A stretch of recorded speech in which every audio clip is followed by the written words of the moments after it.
Hello, do you want to go grab a coffee together? We haven't really spent much time together, so hello, I'm Bianca, and I thought today I would take you to one of my favorite spots in Melbourne, Studley Park Boathouse. It's such a beautiful day today. This is kind of what I do when I meet people for the first time. We go on a really nice walk and grab some coffees. I am going to be answering some of your questions from least spicy to most spicy. But first, let's go get a coffee. It's really busy at the moment. I feel like the weekends here, it gets super crazy, but everyone's just out and enjoying the sunshine. Think of getting a matcha, maybe a chai. Sometimes if I'm really tired, I'll get like a weak oat latte. This is yours. Benji wants to go out on the water. He says he loves the Yarra. Surprisingly, the boat is actually quite hard to steer, so it'll be interesting to see how we go if I'm the only one steering and you're just sitting there looking good. Before we get started, I'm gonna post a story up asking you some of the questions that you might want to ask. A little bit about me, I'm Bianca and this is Benji. I am married to a guy named James. I am 30 years old. I'm gonna turn 31 this year. I am a digital marketing strategist. Cultural background. I was born in Australia, but my parents are from Malaysia and my grandparents were from China, so we've got like Chinese descent in our blood. I am still working through feeling really connected to my culture. Now I'm just trying to learn to be a bit more proud of my culture, my family and my background and just kind of working through that. So Benji is a cavoodle. He's a mini cavoodle. He's 3 years old. I can't believe he's been with us for 3 years. What's it like living in Australia? And as someone who's lived here for 30 years, Australia is really great. We're so fortunate to be around so much nature. So I think there's a lot of opportunity, especially when I think about my parents and they came to Australia with really not that much and they've been able to create a really lovely life for themselves. So we love sport here, we love being outdoors. 3 things that I can't live without. Food, I absolutely love food. My faith, I think that's a really, really big part of who I am and it drives a big part of my purpose and how I choose to show up and try to show up every day. And then my family, whether it's by blood or by choice. I'm really happy with the community that I have around me and I get to be in the lives of like so many incredible people as well.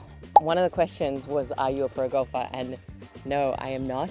I grew up playing golf and I competed around Australia and sometimes represented Australia on the amateur circuit. I was trying to become a professional golfer. I represented Victoria in the women's state team and played in a few tournaments there because, you know, it's this big thing, it's your entire life. So then I decided to stop. But now I just play golf for fun and like the community that it brings and yeah, just trying to enjoy the game for what it is and the joy it brings rather than just the achievement of it all. Let's talk corporate questions. So one of the questions that came through was, do I foresee myself going back to corporate anytime soon? And I'm not going to completely write it off. For context, if we haven't met, I worked in a corporate job for 3 to 4 years. I worked at Deloitte in their marketing and sales program, working with like some of Australia's biggest CEOs on their strategies and where they see the future of the consumer going. And that was a really fun time. I know sometimes people have pretty interesting things to say about corporate, but overall I would say that I had a really positive experience. It taught me a lot more about like discipline and rigor and what professionalism looks like. It taught me the standard of what executing at like a really high level could look like. And then after that I did 2 and a bit years at a scale up social enterprise called Who Gives a Crap. So you might have seen the toilet paper company around Melbourne. They donate 50% of their profits to sanitation projects all across the world. So that was a really awesome company to work for. And I worked in their growth marketing team and I looked after their influencer program. I think it just got to the point where I was doing my full-time job and then I was also doing like content creation and other stuff on the side and I was just working all the time. So I made the jump to go self-employed probably about 2 and a bit years ago and it's been really fun. I really love being able to help people upskill in that area. So do that and then just do a bit of content creation on the side, which is really fun too. So yeah, that's me. That's my life. Yeah, I think sometimes I miss having a boss. I know that sounds really weird, but I've had really amazing bosses and they've been able to guide and lead me and like they've mentored me and they've taught me a lot. So it's actually really nice, like if I've ever gotten into a sticky situation, it's nice like taking that to your manager and knowing that they'll have your back. Whereas now I'm the manager and I'm the boss and I'm responsible. And, if I make a mistake, it's fully on me. Like I have an amazing community of friends and like business owners and stuff, but it all sits with you. And sometimes that pressure is a lot if you're a people pleaser, or sometimes I feel like I get stressed a little bit easily. So I miss that about the corporate life. The other thing I will say about being self-employed is that one of the best things is just that freedom and that flexibility of time. You're working a lot. And it's kind of true how they say you swap your 9 to 5 for like a 24/7. Obviously, I don't work 24/7, but I think one of the best things has been that flexibility. So it means that if I want to go to the gym at 11 a.m. or during lunch, I can, or if I want to go see my parents for a lunch on a random Tuesday, I get to do that. And I think that's one of the coolest parts about being self-employed. What made you learn to trust yourself in making such a big change? That is a really good question. I kind of didn't trust myself. I kind of did it kicking and screaming, but I just knew that I was in a really fortunate opportunity where I had the choice and the option to go self-employed. And my family and my husband, James, they were all like, you should do it. And they were really supportive. I don't think it was this big like, oh, I really believe in myself and, oh, I know exactly. It was really the opposite. But I felt like I had a bit of money saved up. I felt like I was making a little bit of income on the side. And so I thought, yeah, why not do it? I'm learning to balance like not working too much again. So it's really interesting that even though, you struggle with corporate burnout, and then if you're an anxious overachiever and you leave and you find a way to be self-employed, you kind of don't really, it's hard to escape those patterns if you're just like an overworker all the time. So really fortunate and privileged position to be in, obviously, but it's one of the best decisions I've ever made in my life. Alrighty, I think we're nearly at our 30 minutes, so let's go back to the boathouse and then let's go on a walk. How does that sound, Benji? Alrighty, thank you very much. You made it. Kiss the land, Benjamin. Okay, we've just spent time at the cafe and the boathouse. Really beautiful there. But now I'm going to take you around past the bridge and we're going for a very nice walk and dog walk. Okay, let's dive into travel. The next place on my travel bucket list is New Zealand. I have been to New Zealand before. I went to Auckland, but would love to do the South Island, Queenstown, just nature and hikes. Have I traveled to the US? Technically, I've been to Hawaii on a family holiday. I feel like that is a very different type of US state to all the other ones. The sports over there is crazy and James really wants to go for that. And then I just want to see what life is like over there. This is Cairns Bridge. It's really cute. Oh, baby. Oh. It's the best place I've traveled to. I would say my favorite one is the Cook Islands. It's just a 6-hour flight from Sydney. Beautiful beaches, the water is crystal clear. Just a few meters down you would go see turtles in the water, which is incredible, all for free. So Cook Islands has a really special place in my heart. If there is a really special place that you think I should go to, let me know and I'll take a look. Also, a lot of content creator questions that have come through. What's it like being a full-time content creator? I actually, a year and a bit ago, decided to quit becoming a full-time content creator. Like, the role technically of being a content creator is not that hard. It's an incredibly privileged job where you get It's an incredibly privileged job, but what I do find interesting is like the amount of pressure that you do put on yourself when your work is out to sea. You're failing in public, you're building things as you're going along, and sometimes it's like you're not really even proud of the work that you put out all the time, but you need to learn and grow and adapt and put things out quite quickly.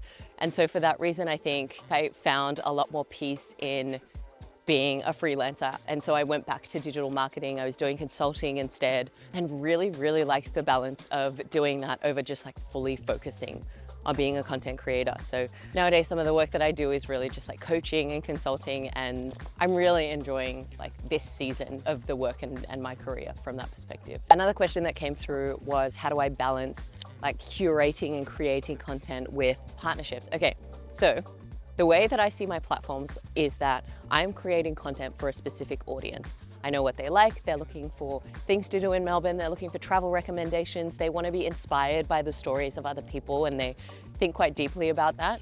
And so I plan my content really far out in advance, and I think about, okay, at what certain times of the year, what do these people think about, what do they care, and how can I serve them? And so for that reason, I will put out a content calendar, and then if brand partnerships come in, I ask myself, would I be a customer of this product, for example? Would I go to this experience? Does the person watching my content, do I believe that they will find this interesting and relevant? So I say no to probably about like 95, 97% of the things that I get offered. And whatever I say yes to and what comes through normally has gone through the filter of, you know, would I be a customer of this? Have I been a customer of this? Would my community be interested in it? Is it values aligned? Like, do I believe in like the values of the company? And then if so, then they come up as part of brand partnerships, because you kind of want the partnerships that you have to be a really natural integration in the sense that you're already making this style of content. Also, if like the brand is amazing, but I feel like I can't make a content piece that's like relevant to my community, then I'll probably say no to that campaign as well anyway. So I think you also have to be okay with turning down money for trust, because trust is a really big thing, and I didn't think you can necessarily buy trust. Benji, up, up, up, up, up, up. Yeah, okay. Someone asked if they had any advice to becoming a content creator. You really need to understand your purpose and your why behind creating content, and it's very easy to get distracted when you're just scrolling. And so I think being really clear on your why, being clear on my why has kind of anchored me to be able to make content consistently. Being one of the world's best at anything, I think I read in a book somewhere that it takes 10,000 hours to be good at it. And so if you want to be a really good creator, I think it's about putting the reps in, putting the videos, hitting upload, even if it's not 100% perfect, and learning from every single one and analyzing, you know, what worked well, what did I feel excited about, how do I refine my message a lot better? And so like the more you put out, I think the better that you become as a creator. Can I show you some of his tricks? High five. Yeah, high five. Yeah. Okay, Benji, spin. Yeah. Stay, sit. Ready, center. Good boy. Catch. Oh, good boy. Okay, over there. Sit. Catch. Oh, good boy. Magic spot. I don't know. I don't have one. I mean, Studley Park is not really a hidden gem, but it's a really great spot. Best rooftop bar. There's a new one that I haven't checked out, but it's called Fleet, and it's got really good views of the Yarra. So I'm excited to try that one. Top 3 favorite restaurants of all time. Ooh, gosh, I haven't thought about this. If you really put me on the spot, this is not quick fire. I have favorite restaurants, not necessarily because they're the best. So my favorite restaurants would be Asada or San Telmo, just for the memories that I have, and I always go there with my husband on anniversary. I really like Pepe's Italian and Liquor. They have really great comfort food. Oh, I love takeaway pizza. Really quality pizza with some really fun flavors that are integrated quite well with one another. Favorite Malaysian food? Oh, okay. This is quite niche to where my parents are from in Sarawak. I really like gambua and I like gompia. Oh, and I also like apam balik, which is like this peanut pancake, which is crispy. It's so good. Oh, I mean, it's not that small, but Wilson's Prom, especially in the off season, Wilson's Prom is so beautiful. You have the coast and then you have the beaches as well. I recently went there with James and Benji and we had the best time just like walking around, seeing all the animals, and they have this epic wildlife walk as well where you can see wombats and kangaroos at sunset. Ooh, I've made a video on this. There's some really great spots. I'll link it to you. I'll link it to you, the sunset spot one. Ooh. I like Collingwood. Collingwood is fun. Lots of bakeries, lots of bars, fun things to check out. I'll link you a suburb video as well on that.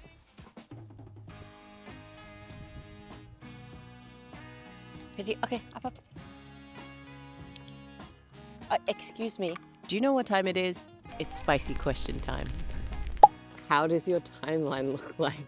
I think I'm in an interesting period where I'm trying to figure out if I want children and what that looks like. I've had a really fun career and I'm a super driven person. So I think, I don't know, I have this idea that maybe children will sacrifice it, but also maybe I'll just have like a different goal, or just try to make sure that like whatever decision that I make is meaningful and the right one, and I don't have it all figured out. I'm kind of crashing out about it. I'm sure I'm sure I'll figure it out. What's my biggest ick? Oh, biggest ick would be arrogant people. People who really up themselves and are not really open-minded. That is really icky. What is the most awkward interaction you've had with another influencer? I don't know, I think it's just interesting. I feel like sometimes those spaces are not really conducive to deep and meaningful conversations, and I think I am really geared towards that. So I think it's more so those environments overall where I feel really uncomfortable, and you know, people are anxious, but some people are also like really overwhelmed. So it's really hard to say if there's one influencer, but I've definitely had experiences where I felt like, oh, I'm really uncomfortable and like this is awkward. I might not be the same as other people expect either. So I would just say like those environments overall. Your worst client experience. When I was an influencer marketing manager and I worked with this really big influencer, like in the millions, their talent manager made me cry. She was like, oh, you're just wasting our time and we're doing you a favor. And she was really mean, like unnecessarily, even though we were paying them. So I found that really interesting. Ooh, this one is a juicy one. How much can you make as an Instagrammer? I really wouldn't see myself as an Instagrammer, but I mean, as someone who's worked in the influencer marketing industry, there are some creators that are making serious dollar. I mean, you can make as little or as much as you want or can, and it just really depends on things like, hey, where are you going? We're talking.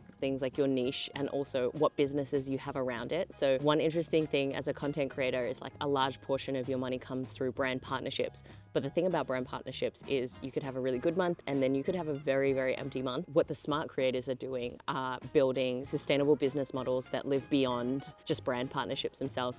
Digital products, they're doing courses, they're hosting events, they're teaching, they're offering different products. Like some even have live shows and things like that. So, and then if you're diversifying in that way, the sky is really the limit. So I'm really fortunate in the sense that I've been able to make a similar amount, if not more, than what I was making at a full-time job, thanks to the support of like so many people around me. But I also know that if all my money is from brand partnerships, that is quite a short-lived thing. And so that comes back to the conversation around, you know, me moving into like digital marketing and strategy and consulting. And that's kind of like a more consistent, stable stream of income that I'm kind of looking into as well. So how did you and James move from being friends to getting together? I've been married for 4 years, but we've been together for about 12 years and we met playing golf. His dad was my golf coach. We would just train together like 6 days a week, 8 hours a day. And I feel like if you spend that much time with someone, you either love them or hate them. And yeah, then we had Benji. I love living in Melbourne and I feel like the people are really open-minded. I don't know if I would live overseas, but if I was just gonna simply say like a wild, I'd say somewhere like Canada, which is basically like Melbourne anyway. Alrighty, well, thank you so much for hanging out today with us. I hope that we got to know each other a little bit better. If you want to hang out in person, I host community meetups throughout the year. We're called the Melbourne Bucket List Club and we try new things in and around Melbourne. So I'll leave the link to sign up. You'll also want to join our community newsletter where I send you all the most fun things to do in Melbourne on a regular basis, some of our latest YouTube videos and some travel guides as well, and some of the things that are happening in this brain. We hope you had fun. If you like this video, you might like this one or this one. We hope to see you soon. Bye.